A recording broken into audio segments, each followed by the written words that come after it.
Anggota Koramil 16 Jaken turut berkontribusi dalam pelaksanaan pra-TMMD ke-111 Kodim 0718 Pati dalam pengerjaan sasaran fisik pembangunan jalan di Desa Taman Sari. Terlihat tampak bersemangat anggota TNI bersama warga lakukan pemerataan jalan.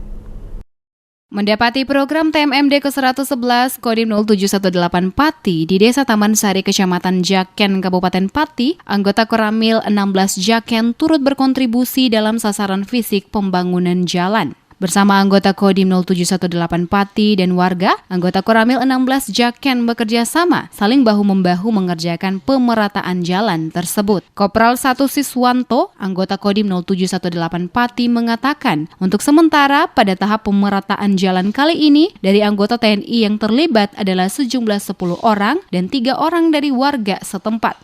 Ini baru pemerataan tanah, ratanya kan ada yang unduan, ada yang rata, biar diratakan dulu, nanti kalau sudah rata, nanti baru dimasuk ke jalan yang mau dibangun ini.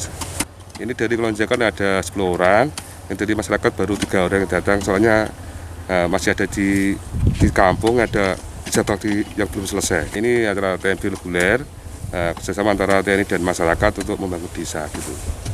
Kopral 1 Siswanto berharap adanya program TMMD ke-111 yang dilaksanakan di wilayah kerja Komando Rayon Militer 16 Jaken diharapkan dapat bermanfaat dan meningkatkan kesejahteraan masyarakat setempat.